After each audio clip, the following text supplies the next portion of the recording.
What is the main lesson that God wants us to understand about the Song of Songs or the Song of Solomon, this most intriguing book in the Bible, in the Old Testament? There are so many different points of views and ways to look at this that it'll literally drive you, crazy just trying to figure out which one is the right one. And everybody has their own opinion. Well, last week we looked at it from a quite literal point of view. And as I was talking about then, we took that point of view because of other aspects of the Bible that we already know about. And so today I want to go through and start looking at why it is that we came to that conclusion in terms of the literal interpretation, and look at what I believe is the more important aspect of this Song of Songs. Now, what we have to understand, as Peter talks about, that the scripture is not of any private interpretation. I think it's very easy for a lot of people out there to just go and say whatever they want to say about the Word of God. And they believe that perhaps that their point of view is just as good as anybody else's. But if you are a student of the truth, and if you are out there and it's your job to be teaching these things, you cannot just say whatever you feel. You have to reflect the Word of God properly. And so it cannot be private interpretation. So then what does it have to be? Well, again, Isaiah 28 verses 9 and 10 says, if you're going to teach knowledge, then you're going to have to take precept upon precept, line upon line, here a little, there a little, meaning you have to let the Bible interpret the Bible, and you have to come to the conclusions based on other parts of the Bible. And of course, you pray and you fast, you meditate, and you try to come, as you study the Bible, to this understanding of its original intent, of what God is trying to tell us. So before we actually get completely into the Song of Songs or the Song of Solomon, let's lay a little bit of groundwork for our understanding by looking at some of these other scriptures in the Bible. Let's turn over to Ephesians 5. Ephesians 5, and we'll read verses 22 to 32.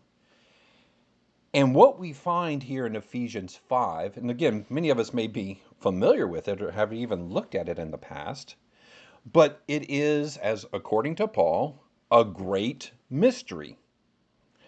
Again, it's interesting that the Bible, whenever you look at it, it just comes right out and says, this is a mystery, which you would think would be counterproductive, that you would say, this is a mystery, and so now it's no longer a mystery because you're explaining it. But again, it takes a spirit-led mind to understand and completely fathom what it is that God is trying to get through in His Word. So Ephesians 5, and look, we can start with verse 32 and just see that. It says, this is a great mystery. I speak concerning Christ and the church. All right, so we're bringing this up because when we get back to the Song of Songs, that is what we're going to be looking at. All right, we talked about the woman, her lover, Solomon, the daughters of Jerusalem, and now we're going to look at the parts that they have to play in this regard. So we're looking at the relationship between Christ and the church. And so he goes on here in Ephesians 5:22, and he talks about this relationship. This is the way God helps us to understand. He says he shows us through the physical, he shows us through analogies. That is why this relationship between a man and a woman is so important, and why it is being assaulted to the degree that it is today, because it is Satan that's behind this. Satan understands this and understands the plan of God, and he's trying to, by any means that he can, upend it, turn it inside out, upside down, so that people don't understand. And so now Satan, by his influence, is introducing concepts that do away with this analogy, such as men and men marrying, women and women marrying, or the fact that there's no longer men and women. But God is very specific in this, that he made us man and woman. He's the one that instituted marriage between a man and a woman for this reason, so that we could understand this great mystery. So in verse 22, it says, wives, submit to your own husbands as to the Lord. Now, again, some people just immediately are derailed by the fact that, oh no, we're talking about submission in this age of feminism and women's rights. Again, you're missing the main point here is that this is between, he speaks about Christ and the church, and it is our submission. We are the woman, the church, the wife of Christ. And it is our job and our understanding, he wants to make sure that we do this, that we are going to submit to him for eternity. He says, okay, I'm going to put you in these different roles and positions, not even just this one, but you're going to have to submit because I want to know that you're going to be able to submit to an fallible person for a short time so that I know that you can submit to an infallible one for eternity. So he goes, for the husband is the head of the wife, as also Christ is the head of the church, and he is the Savior of that body. Therefore, just as the church is subject to Christ, okay, so the church, again being the woman, subject to Christ, so let wives be to their own husbands in everything. Husbands, love your wives. So again, this is a two-way street, not just what the wife has to do for the husband, but what the husband has to do for the wife. And he says, husband, love your wives, just as Christ also loved the church. How much did he? To the point that he gave himself for her. And he goes on that he might sanctify, cleanse her, washing of the water by the word, that he might present her to himself a glorious church, not having spot or wrinkle or any such thing, but that she should be holy and without blemish, meaning that she's going to be quote unquote sinless, or she's going to be virginal in that respect. So husbands, you ought to love your own wives as their own bodies. He who loves his wife loves himself. For no one ever hated his own flesh, but nourishes and cherishes it, just as the Lord does the church. For we are members of his body, of his flesh and his bones. For this reason, a man shall leave his father and mother and be joined to his wife, and the two shall become one flesh. Right? He's saying that in respect of this great mystery, verse 32, of Christ and the church. He's saying that the relationship between a husband and a wife is just like it should be between him and the church, that the two should become one. It is a degree of intimacy that he is leading us toward. Again, it's not in a sexual fashion, but it's meant the degree, to the greatest degree possible. And again, by extension, this is the way that a man and a woman show the greatest degree of intimacy to one another. And so this is the relationship that we are to look forward to. So if we look at Revelation 19, verses 7 through 9, again, I just wanted to discuss some of these relationships and show that this is established in the New Testament here. We'll go back to the Old Testament, and it will help us to see what is actually going on and the layer beneath the layer that is in the Song of Songs. Revelation 19, verse 7, it said, let us be glad and rejoice and give him glory, for the marriage of the Lamb, which is Christ, our sacrifice, has come, and his wife has made herself ready. So she, through her life, has become prepared to be the wife that the Lamb desires.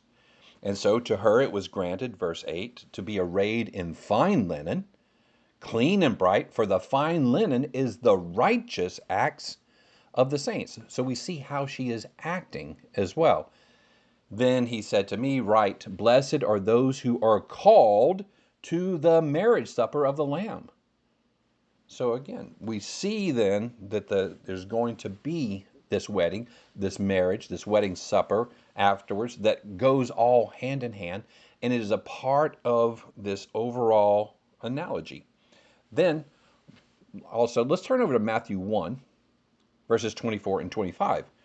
Now, I think we all know what happens after marriage, but I want to show something here and just, again, emphasize the level of intimacy, all right? This level or the intimacy, or how intimate the relationship is between the Lamb and his wife, between the church and his bride, how it is to be.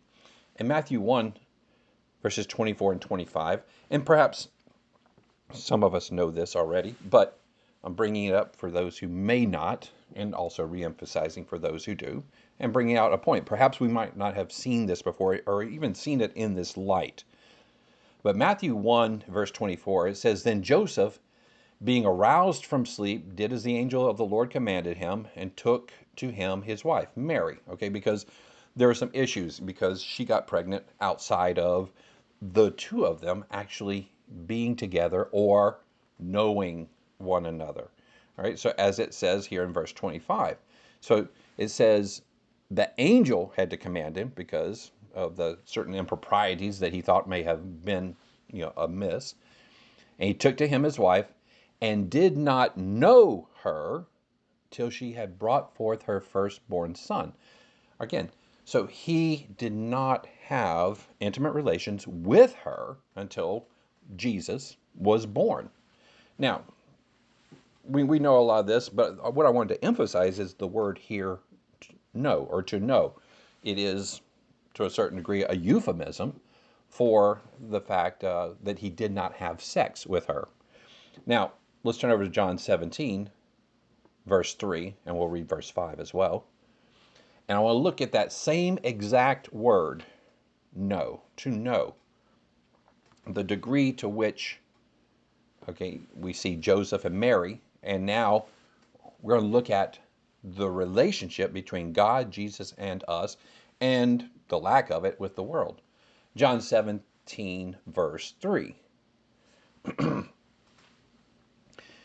This, and this is Christ speaking, "This is eternal life, that they may know you." Right? So, same word.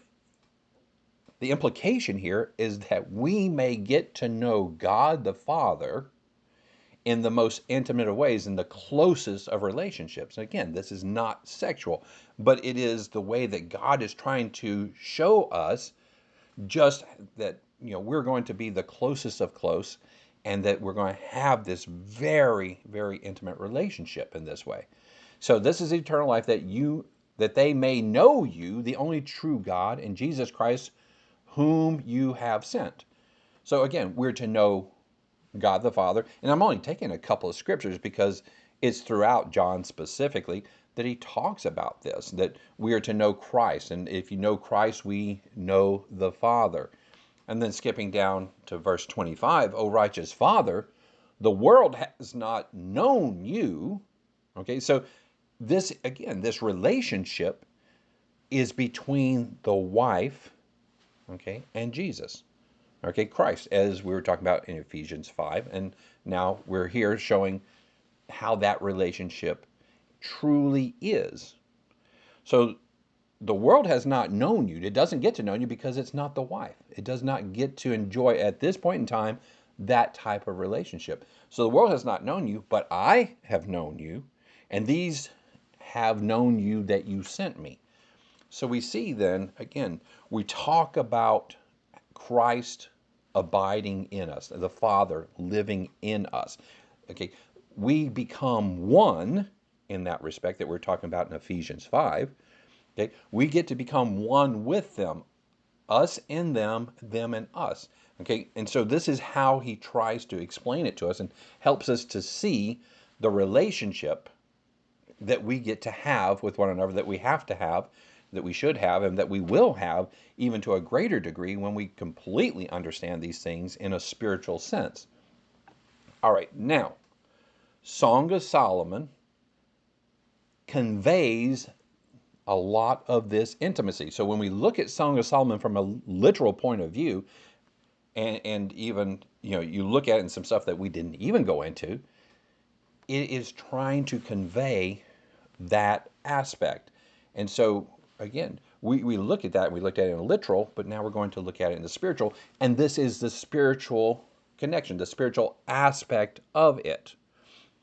Let's turn over to Psalm 45 and just look at one more thing here before we get into the actual Song of Solomon. But Psalm 45, it's a very similar song, okay, or psalm. It's a messianic, it's one of the messianic slash prophetic psalms that there are in the Bible, which point to Jesus Christ. And Solomon could have very well been influenced by it. And so as we go through, I'm going to skip through some of the verses here. And of course, this predated Solomon. So yeah, definitely, I'm sure he read this or sang it, or they all sang it, and he knew it. But notice as we go through the relationship, right? I said it's a messianic psalm of Christ and those that are involved in that relationship as we go through.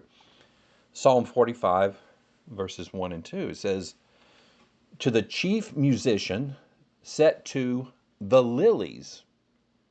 So this is a contemplation of the sons of Korah, a song of love. So again, lilies. Okay, we're going to key in on some words here that will become obvious or more obvious a little bit down the road.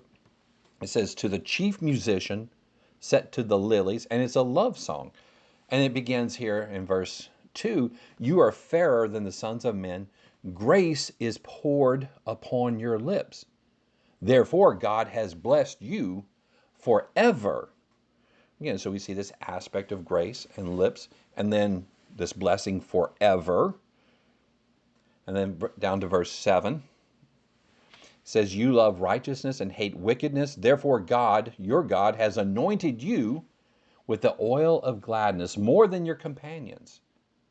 Right? So again, we should already be seeing the fact that, okay, we're not talking about a mere mortal or person here. And some believe that this points to Solomon. But again, we've already talked about this forever aspect, and we'll talk about this, a little bit further down in Psalm 45. But again, we see this aspect that God has anointed you. Again, that is where the word Christ comes from. And he is the anointed one, and people see him as that. And so, again, it's a direct reference to Christ, and it's recognized. This isn't just me. If you look in your, I'm reading from the New King James Version, it shows you in capital, knowing that it is pointing to Christ. And he goes on and says, "All your garments are scented with myrrh." Again, notice that the garments are scented with myrrh. Verse 9, "King's daughters are among your honorable women, and at your right hand stands the queen in the gold from Ophir." Again, if I can make a little bit of a stretch, when you marry, okay, as the wife will marry the lamb, he will become the King of Kings. And if he is the king, then who is it that marries him? To me, it would be the queen. Verse 10, "Listen, O daughter, consider, incline your ear, forget your own people also, and your father's house." Again, and then verse 11, "So the king will greatly desire your beauty because he is your Lord, and worship him." Again, we talk about the daughter. The king's daughter, can be the daughter or the daughter-in-law of the Father, God the Father. And so you see, again, these other types of symbolism here as well. And so it talks about the beauty and being in the Father's house. And the verse 13, "The royal daughter also is all glorious within the palace. Her clothing is woven with gold." Verse 14, he's going to bring to the king in the robes of many colors the virgins. Her companions who follow her shall be brought to you. Again, so again, we're talking about all these things. And notice how it's associated here with this prophecy about Christ. And so what I want to, when we'll bring some of these verses back up again, I know we're going through it pretty quickly, but we're doing this so that we can show that these relationships, the symbolisms, actually exist in other places, so that when we look at them in the Song of Solomon, it's not really a reach. And then after we look at that, then it explains to a greater degree even some of the literal understanding that we came to from before. And then verses 15 through 17, again, reading this in some of the commentaries, they actually confuse this psalm with talking about Solomon. And so, again, if you just want to look at the verse 17, it says, "Therefore the people shall praise you forever and ever." And so, again, they're talking about the king's place. And so all of a sudden it becomes reasonable to assume that David may have been talking about Solomon, his son, and he being the father. But it's much, much deeper than that, and obviously much more important when you understand that it was a prophetic one about the Messiah. So now, Song of Solomon, chapter 1. So hopefully you kept your finger there from last week. You know where we are. So again, I'll try to go through a lot of the scriptures, but I won't necessarily go through every verse in there because we went through a lot of them before. But I want to point out the more salient ones in terms of the analogy and the underlying message. I think that possibly, when we look at every single simile or metaphor, we may get a little bit too bogged down, and maybe they weren't meant to be, that every single thing has some type of spiritual component. We say lots of words, not every single word is perhaps meant to convey a spiritual concept, but maybe there are the concepts that we're to get here as opposed to getting bogged down. And even so, I think that even if we have some that we'll probably skip over, because like I said before, this book is by far one of the most difficult to understand, especially since there are so many different opinions as to what exactly is going on that it boggles the mind. So we're not going to get too bogged down in it in terms of some of the other imagery that might be being put forth, but try to do a broad stroke because, as I can see already, it's still going to take a considerable amount of time without going into everything to the most finest of its components. Anyway, verse 2 says, Song of Solomon 1, verse 2, let him kiss me with the kisses of his mouth, for your love is better than wine.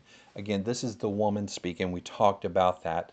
And even since last week, I've kind of refined a few of the verses, which I'll hope to bring out this week in terms of who's talking with whom, and even come across, three different translations of the same exact word into different verses. So it's like I said, I cannot underscore enough just how difficult some of this can be to understand. So we're doing it hopefully in broad swaths, but drilling down enough that we can understand what it is that's trying to be conveyed here to us.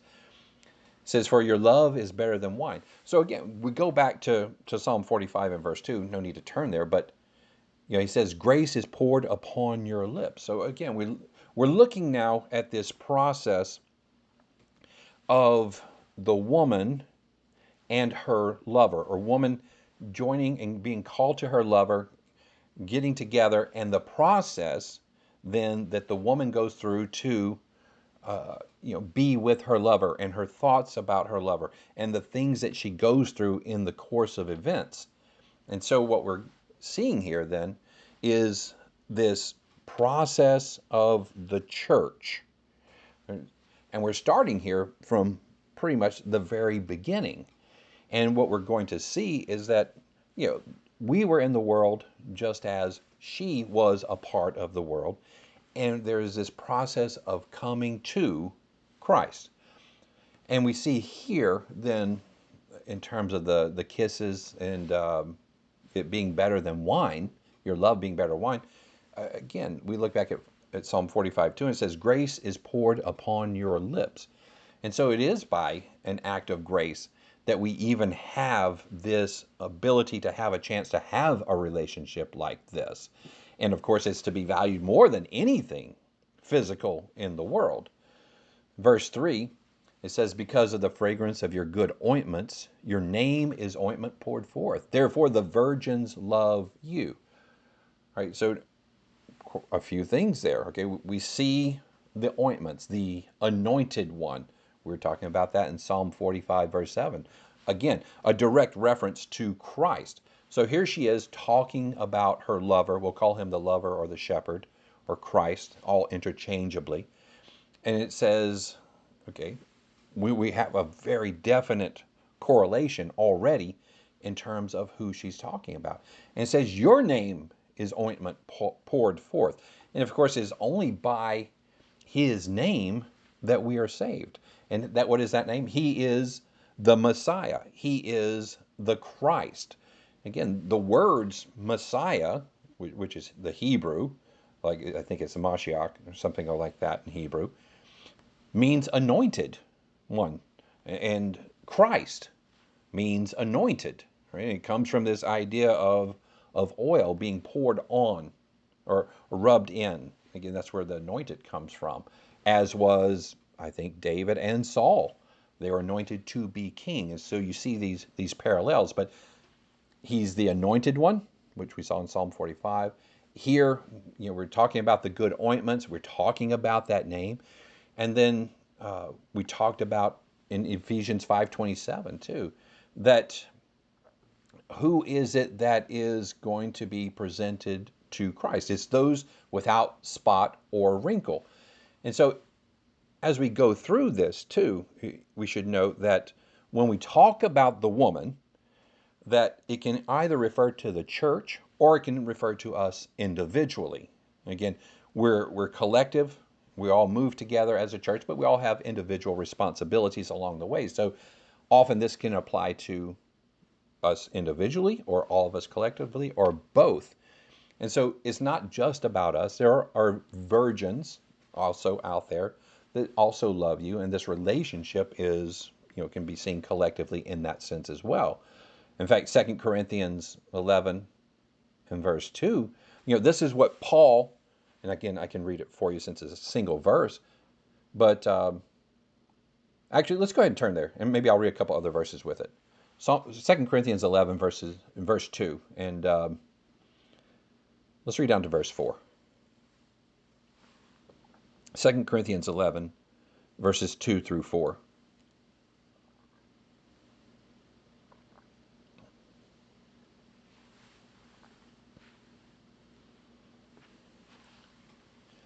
Second Corinthians 11, verse 2. For I am jealous for you with godly jealousy. For I have betrothed you to one husband, that I may present you as a chaste virgin to Christ.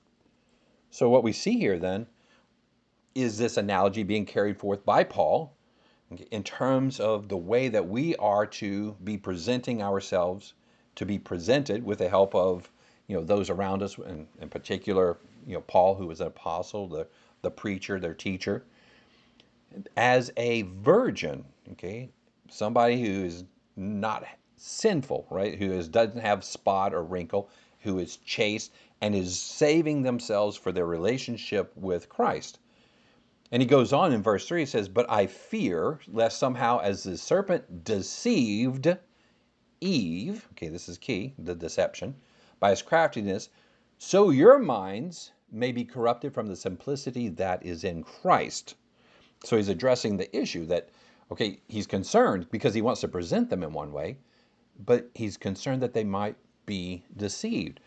For verse 4, for if he who comes preaches another Jesus, whom we have not preached, or if you receive a different spirit, which we have not received, or a different gospel, which you have not accepted, you may well put up with it. So he's going and says, you cannot afford to be around those who preach the wrong Jesus, who have the wrong spirit. Again, you need to test that out. Or a different gospel. He says there is no other gospel. There is only one gospel. If somebody comes preaching something different, or just not even preaching the gospel at all, that's a problem. Okay, not just in the fact that you put up with it, but that then you act inappropriately based on it. So if they say, oh, okay, it's okay to do this, or that's not true, and then you conform, you start acting differently, then yes, you're going to move away from the fact that you are a virgin. You're not going to be without spot, okay, without sin.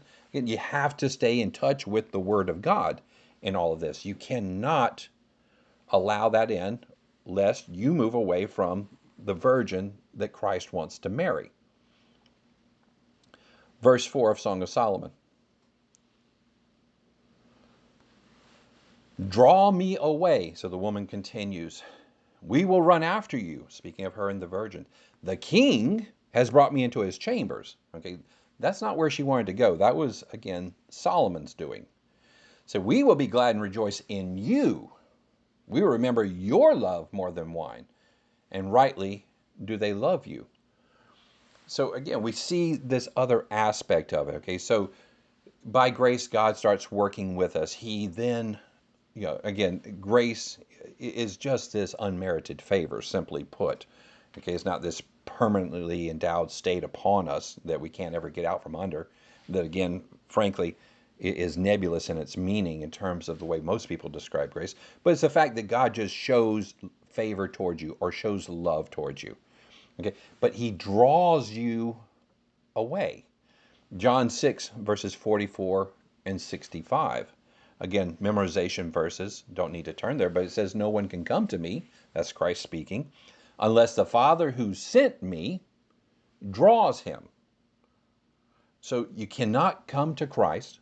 You cannot come to the lover. You cannot come to the shepherd. You cannot come to the man here in this symbolism unless he draws you. And so God sent Jesus, and He's allowing Jesus to draw them to Him. And verse 65 says the same thing. It says, "Therefore I have said to you that no one can come to me unless it has been granted to him by the Father." So the Father is the one that's the top of the authority chain. He's the one that works hand in hand in perfect harmony and peace and love with the Father and with Jesus. And they work in concert, and they say, okay, nobody can be drawn to him unless the Father says, unless it happens. So again, there's this kind of begging and pleading, and I think there's a certain aspect of this in our lives as well, that you when you have that drawing, you have to want to be drawn away. You have to then accept it. You have to move towards it. In Jeremiah 31 and verse 3, Jeremiah 31 and verse 3, it says, "The Lord has appeared of old to me, saying, yes, I have loved you with an everlasting love." Okay, so this is what He's saying, the God says, "I have loved you with an everlasting love. Therefore, with loving kindness, I have drawn you." So there is, okay, this element of love in this drawing, this loving kindness, this everlasting love that God has for us. And it's His most ardent desire to have us come to Him and to be with Him in the right way that we were just previously talking about in the previous verse. It says, okay, I want to draw you. And then again, it goes on and says, we will run after you, and we're going to be glad and rejoice, and we're going to forsake the wine, and we're going to rightly love you. Okay, that's again the other side of the coin. He can draw, but you have to go towards. Verse 5. It says, "I am dark." Song of Solomon 1 verse 5 says, "I am dark but lovely, O daughters of Jerusalem, like the tents of Kedar, like the curtains of Solomon." So we have here, and I think we discussed last time, that the daughters of Jerusalem are representative of physical Israel. I mean, that's what Christ called them even in His day, daughters of Jerusalem, in Luke 23:28 by reference. But what we're going to see here then is this contrast between physical Israel and spiritual Israel. Okay, between the way that the woman acts towards her future king, if we can throw that in there, as opposed to the way that the daughters of Jerusalem, physical Israel, act towards their physical king. And I think we pointed that out a little bit last time. We'll try to remember to be sure and point it out this time, that their desire is towards Solomon. And why wouldn't it be in so many respects, especially on a physical level? But the woman, the Shulamite, her desire is towards spiritual Israel. It's towards her king, this other king, the King of Kings who is to come. So, and again, this all stands to reason. Okay, spiritual Israel we understand as being the called out ones, the church, the ones who are drawn out, who are drawn to God. Right? These are the ecclesia, the ones who have come out of the world and are separate from them. But Also, physical Israel can be seen in much a similar way. It's referred to in Acts 7:38 as the church in the wilderness, the ecclesia in the wilderness. The New King James says congregation, but it's the exact word for church, and the King James actually says the church in the wilderness, which is the better translation. So you have Israel, physical Israel, that were given this special calling to be God's chosen people. They were separate, they were a holy people. These are all terms that are used to apply towards them. And so you see them as well as this church. So now we have the physical church, the spiritual church, the physical Israel, the spiritual Israel, the physical king, and the spiritual king. And so it goes through here and it's making a contrast in terms of where they are going. And really, honestly, the obvious answer when you read it, and we already know, I think, ahead of time, which one we should choose. Now, let's go to 1 Samuel 8 and just read through verses 5 through 22. I'll give us just a little background as to why this was such an issue, why this is happening, why this is a real issue that they're dealing with in this book, the Song of Solomon, the Song of Songs. 1 Samuel 8, verses 5 through 22.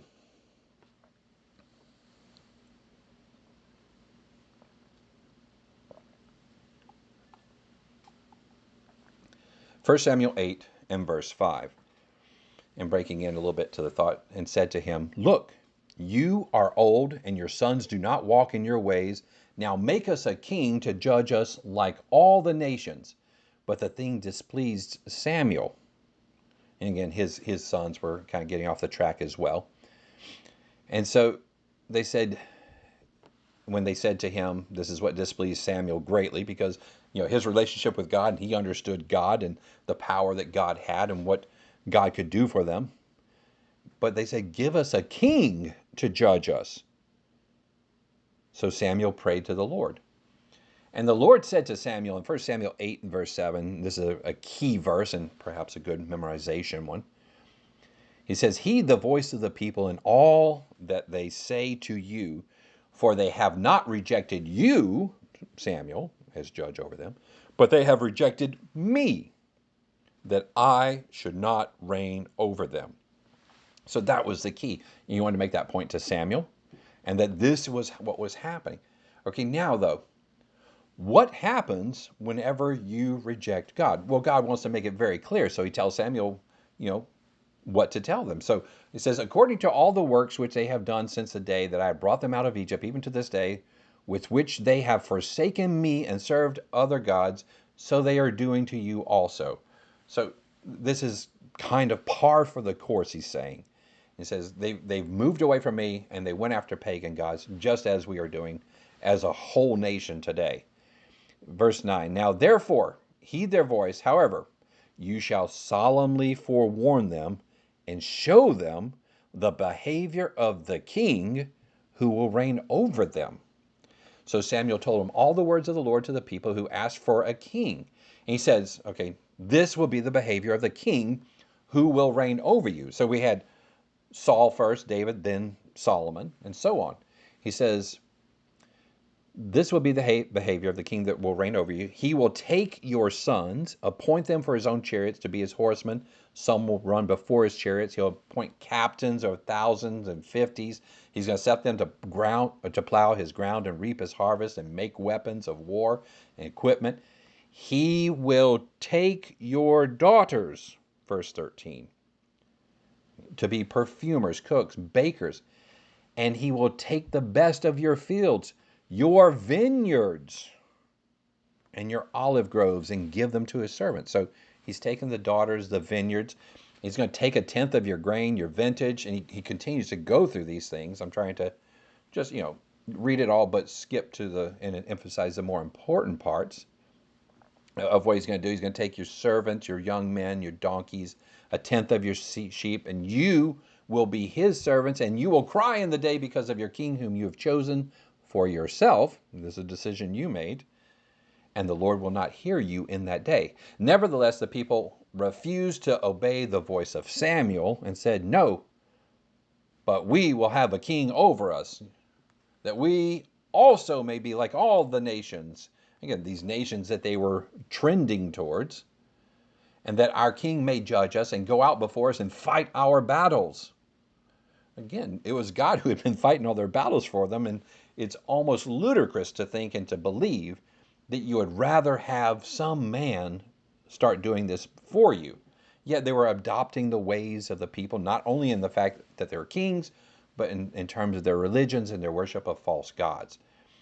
And Samuel heard all the words of the people, and he repeated them in the hearing of the Lord. And the Lord said to Samuel, Heed their voice, make them a king. And Samuel said to the men of Israel, Every man go to his city. So, so there was Saul, and again, he was this guy who was head and heels above everybody. Then there was David, who was, again, a man after God's own heart, but a bloody man. And then finally, we get to Solomon, who inherited all the stuff that God had blessed David with. And this is what the daughters of Jerusalem were living under at the time.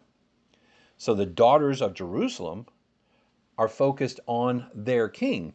And honestly, okay, his name means peace. He's got all the wealth of the nation there, and he is the wisest man who's ever lived outside of Christ on earth. And so they don't understand this when they look at their king, right? Again, they're not looking here at this, but we read 1 Samuel 8 to show the difference in terms of what they wanted and what they would get as opposed to what they had and what they shunned. And so because of this, again, they're looking at this, and they live in a just an awfully prosperous time in history. And David may have been, one of the greatest, if not the greatest king of all times, even though the world may not be ready to recognize something like that. But the daughters of Jerusalem don't understand then the Shulamites' focus on her lover, which is Jesus Christ. Okay, so now even though Christ, wanted them to choose him as well, that being the daughters of Jerusalem, they don't. Their focus is on the physical king because they do not have a heart within them.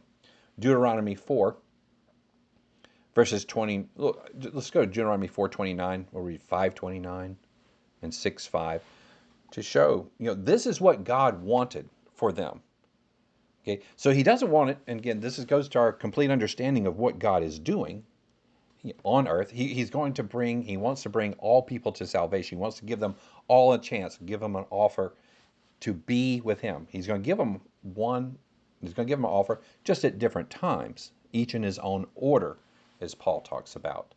But in Deuteronomy 4:29, this is what God wants, not just from the Shulamite, but even from the daughters of Jerusalem. But they just don't see it. But from there you will seek the Lord your God. You will find him if you seek him with all your heart, with all your soul. And then chapter 5, verse 29. Oh, that they had such a heart in them, that they would fear me and always keep my commandments, that it might be well with them and with their children forever. And then chapter 6, verse 5. You shall love the Lord your God with all your heart, with all your soul, with all your strength. So this was his desire. This is what he wanted from them. This is what he told them they needed to do. And yet they shunned him. They shunned his commands. And because of that, things would go awry. Specifically them, the fact that they go into wars that they would lose, go into captivity, and be subjugated to some other foreign power. Things that you don't want, yet they made that choice. They made that decision. And because of it, their focus was on the physical. Okay, so he gave them the opportunity, but they don't respond here. And so because of this, we're looking here then at the Shulamite and her actual view, her point of view, and the fact that she has to deal with these daughters of Jerusalem at the same time. She's having come out of that. Now, verse 6 of Song of Solomon. He says, "Do not look upon me because I am dark, because the sun has tanned me. My mother's sons were angry with me. They made me the keeper of the vineyards, but my own vineyard I have not kept." So when I look at this, it seems to me that the darkness represents her sin. And again, that might become a little more clear a little bit later on in the chapter. But she recognizes this. And again, this is part of the revelation that God gives to us, that we need to see ourselves as He sees us, look in our heart as He sees our heart, and we need to change that. We need to get rid of the sin and replace it with Him. And so she's talking about this, but she goes on and says, "Okay, but I, I was in a situation that was not good in terms of the mother's sons were angry and they made her keeper of the vineyards, not her own." Let's turn over to Isaiah 5. Isaiah 5, verses 1 through 7. And perhaps this will shed a little bit of light in terms of what was going on here and what's being referred to. Isaiah 5, verses 1 through 7. When we look at a vineyard, what does a vineyard represent? Let's look at Isaiah 5, and perhaps that will give us a little bit of help here. Isaiah 5, verse 1. "Now let me sing to my beloved, to my well-beloved, a song of my beloved regarding his vineyard." Okay, so we already see some of the same symbolism and metaphors that are being used here. It says, "Let me sing to my well-beloved a song of my beloved." Okay, again, the relationship between the two. Regarding his vineyard. My well-beloved has a vineyard on a very fruitful hill. So the beloved is the vineyard. At this time, Isaiah was preaching, he's prophesying to Judah before the captivity of northern Israel and of Judah. So he has this vineyard. He dug it up, he cleared it out, verse 2, cleared out its stones, planted it with the choicest vine. He built a tower in its midst and also a winepress in it. So he expected it to bring forth good grapes or good fruit. And it brought forth wild grapes. And now, O inhabitants of Jerusalem and men of Judah, judge, please, between me and my vineyard. What more could have been done to my vineyard that I have not done to it? Why then, when I expected to bring forth good grapes, did it bring forth wild grapes? Now, please, let me tell you what I will do to my vineyard. I will take it away, its hedge, it shall be burned, and break down its wall, and it shall be trampled down. I will lay it waste. It shall not be pruned or dug, but there shall come upon it briars and thorns. I will also command the clouds, and there will be no rain on it. For the vineyard of the Lord of hosts, okay, verse 7, I'm going to give us the interpretation here. For the vineyard of the Lord of hosts is the house of Israel, and the men of Judah are his pleasant plant. So again, a kind of poetic way to say that they both are this vineyard. He looked for justice, but behold, oppression, for righteousness, but behold, a cry for help. So we see here that in the very end, this was the path that the vineyard that was Israel and Judah went. This is the vineyard that she used to be in, that she was made to be a keeper of, okay, as being a part of that system at that time. And because of it, she became dark. Okay, there was this oppression going on, this making her to be the keeper of the vineyards. And then the rest of chapter 5 of Isaiah 5 goes on, and it's basically followed by woe to the wicked in the next verses. So we see here then this analogy of the fact that she had been in this bad situation, and she was a part, in this sense, of the wrong church. So she was a part of this physical church in the wilderness, and she was not keeping her own vineyard, the vineyard that she should have been in. John 15, verses 1 through 6, or 1 through 7. John 15, verses 1 through 7.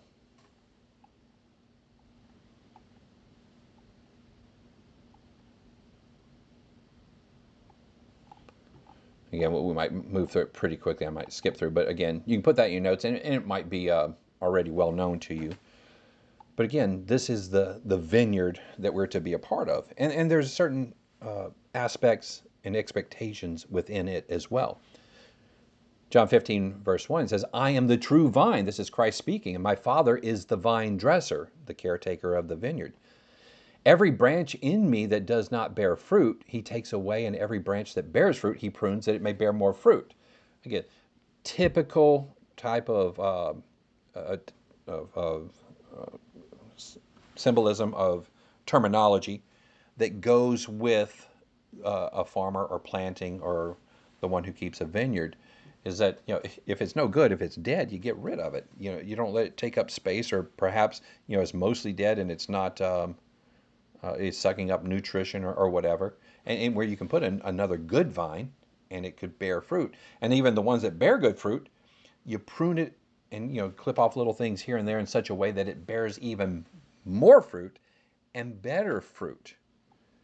And so he goes on, though, and just says in verse 4 that abide in me and I in you. This intimate, close relationship.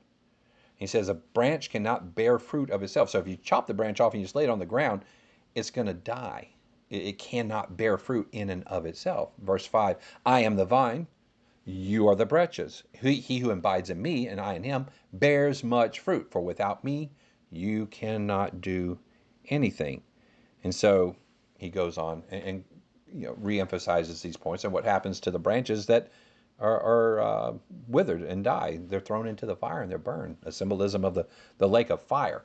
So even though this is the better vineyard to be a part of, there are things that we still have to do in that. It's just not once saved, always saved. There's some things that we have to go through.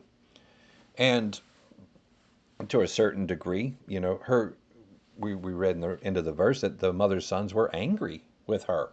Again, that's an expectation in the path that we're going to have to travel. It might be part of that little clipping that happens, the pruning that happens. But it talks about several places how those of your own household are not going to agree with you, and you can become a stranger to your brother or an alien to your mother's children, as Psalm 69 verse 8 says. But throughout the Gospels, it talks about how Christ came to set three against two, and what is it, father against son, and so on and so forth. There's going to be all these different relationships of those who want to stay in the old vineyard and those who don't want to, and those who go to the new vineyard. So back to Song of Solomon 1 and verse 7.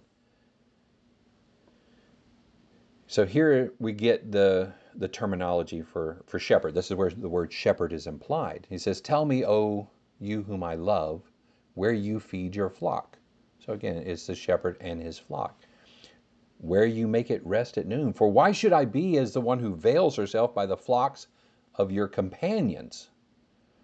Again, if you want to put Psalm 45:7 and look at the relationship there, we see that you love righteousness, speaking of Christ, and hate wickedness. Therefore, God anointed you more so than these other fellows. Or in fact, it says companions in Psalm 45:7. Same exact word as companions here in Song of Solomon 1 verse 7 at the very end, which to me, I think fellows might be a better translation. I mean, to me, companions implies more of a closeness today, but the word can be translated fellows, by the flocks of those guys over there. And so we see, though, that it's because of the love of righteousness and the fact that you hate wickedness that God has anointed you more so than these others. So the others don't love righteousness, and perhaps they accept wickedness. And maybe it's even seen in the way that they're treating others. But we see then, though, that she wants to be with the shepherd and not by these other flocks, okay, or these other congregations or these other churches, people who have other sheep, because they're nothing compared to you.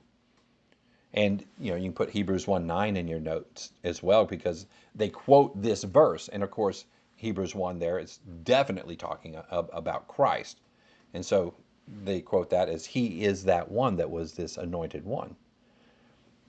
Now we see, though, again in terms of this shepherd, just to bring it home, that Christ is the good shepherd. He's the chief shepherd, as Peter calls him. But look in John 10.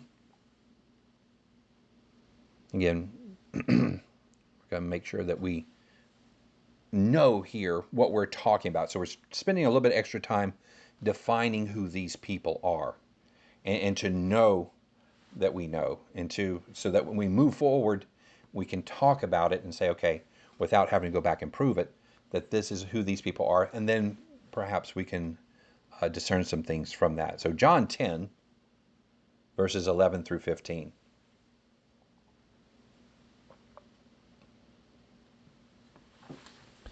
It's Christ speaking. He says, I am the good shepherd. The good shepherd gives his life for the sheep, which Christ did. But he says, a hireling, he is not a shepherd, one who does not own the sheep, sees the wolf coming, he leaves the sheep, he flees, the wolf catches the sheep and scatters them, and then the hireling flees because he's a hireling and does not care about the sheep. Again, I think we've seen that in the church here in even recent times, that when the wolf came in amongst those who were just being hired, ran, did not care about the sheep or the people. But notice the example that he sets. Verse 14, I am the good shepherd, and I know my sheep. Same word that we're talking about before, to know, and this very close relationship that it implies. I know my sheep and am known by my own. So the sheep know him. As the Father knows me, even so I know the Father. I lay down my life for the sheep. So again, talking about the relationship that they've had for eternity, and the one that they want us to, by example, take note of and to make a part of ourselves, and to act in the same exact way.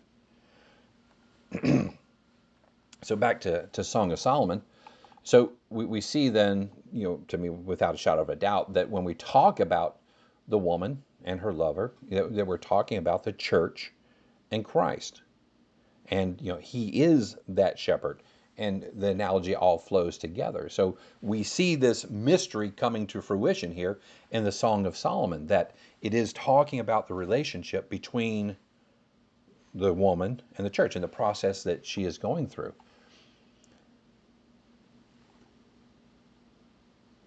So in Song of Solomon, then, back 1 in verse 8,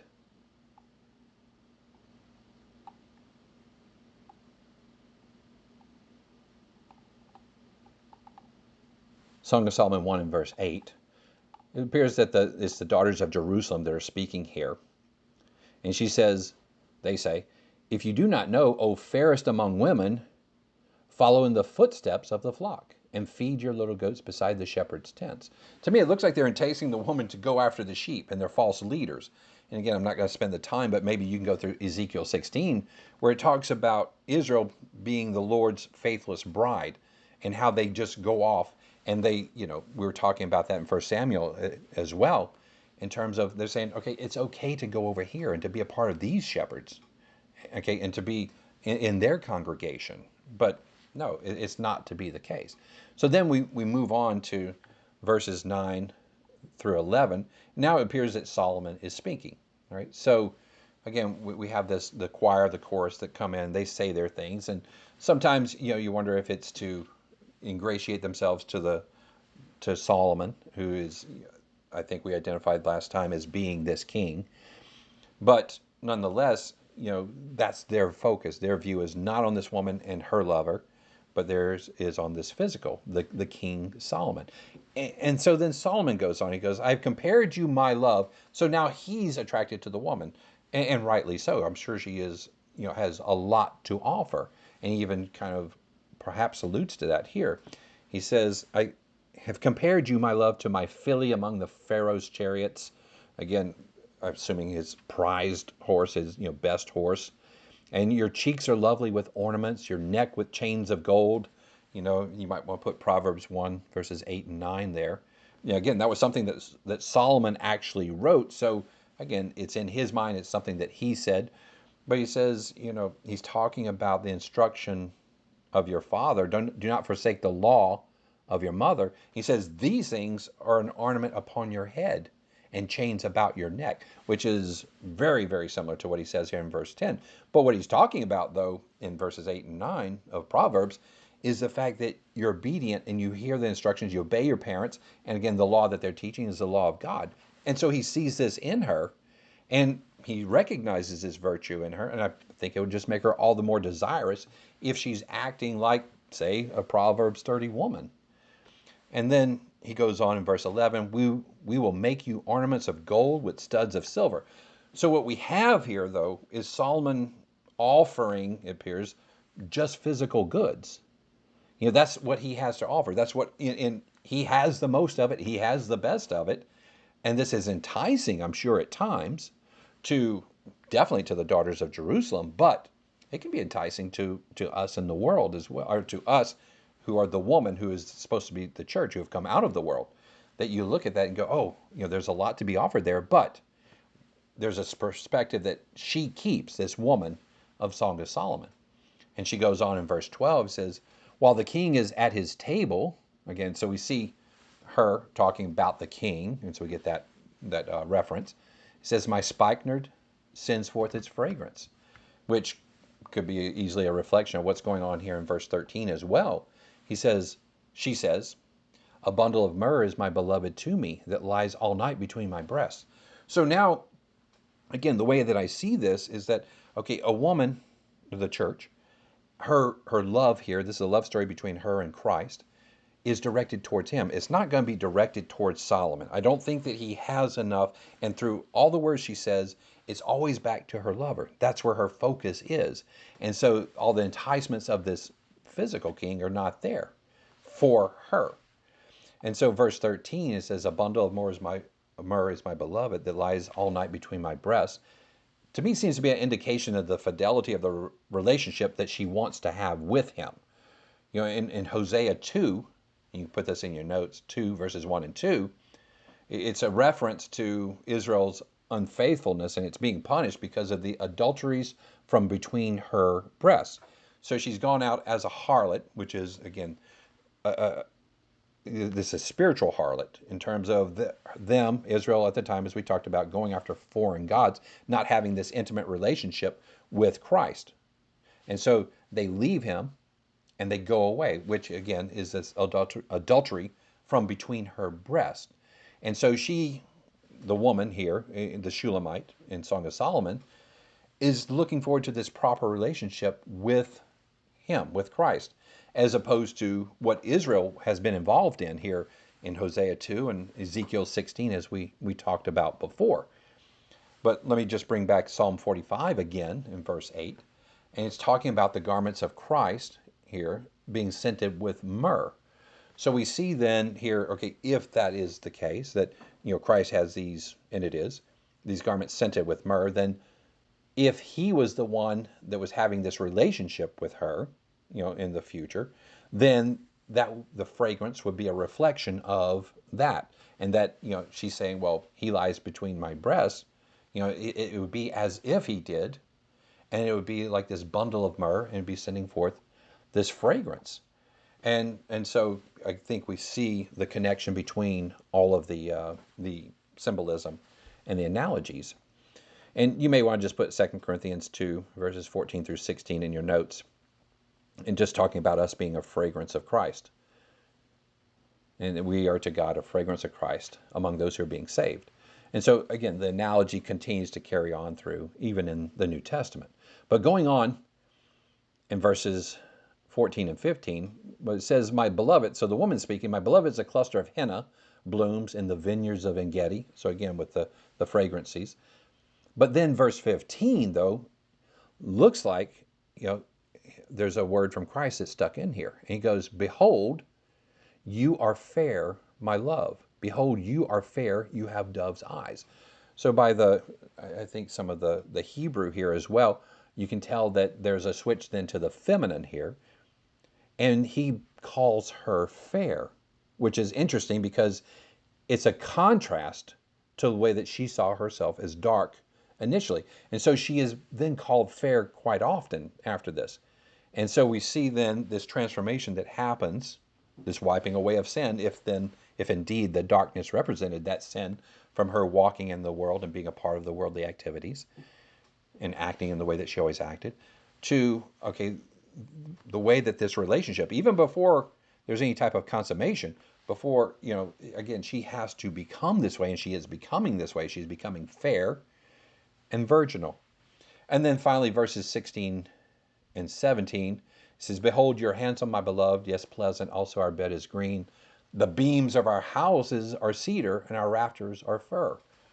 And you might want to put Psalm 92:12, and just know that the righteous shall flourish like a palm tree, and he shall grow like a cedar in Lebanon. So the righteous grow like cedar.